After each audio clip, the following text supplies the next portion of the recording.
As I was hiking, I ran across this impregnable and eerie thicket, which started me thinking about goblins and other supernatural beings that inhabit the world. If goblins, fairies, and other supernatural beings inhabit the world, this thicket would be an ideal place for them to hang out without the fear of too much human contact. Most cultures worldwide have stories of humans encountering tiny metaphysical beings, including indigenous people of the Americas.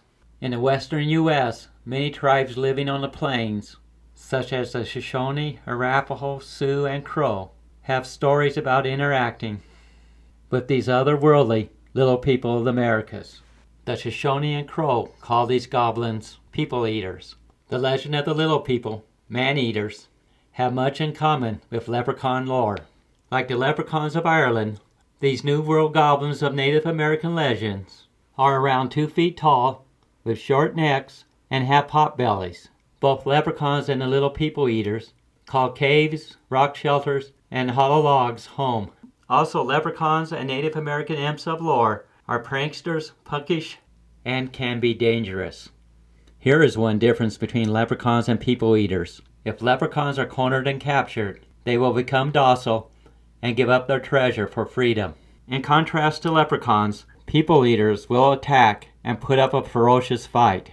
People eaters are fast, robust, have big teeth, and love to kill humans with poisonous arrows.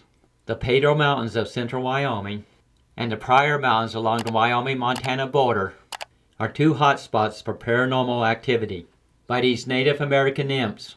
For years, a man in my hometown, Casper, Wyoming, displayed a tiny being in a jar claiming it was a people eater. The story goes a prospector found a dead goblin in the 1930s and sold it for display. But after scientific studies proved the goblin was nothing but an unfortunate, deformed stillborn baby, the body was discarded and lost. So much for respecting the dead. Considering the dining habits of the people eaters, most people try to avoid them. But sometimes, once in a blue moon, Native American goblins can be helpful to people they respect. Here is a story about how the people eaters saved the Crow Nation. When the great warrior and chief Plentycoos of the Crow Nation was a boy, he had a vision from the little people. In Plentycoos' dream, the people eaters showed him how cattle would replace buffalo, and Anglo-Americans would dominate the Intermountain West. If the Crow fought the Anglo-American invaders, they would lose everything and cease to be a people. Plentycoos' vision was so powerful, not fighting the Anglo-Americans and cooperating with them became the foreign policy of the tribe. Thanks to Plentycoos' foreign policy with the Anglo-Americans, the Crow Reservation remains in the heartland of their traditional hunting grounds. In conclusion, for the most part, both leprechauns of Ireland and the people eaters of the western U.S. are unpleasant beings, and it is best to avoid them.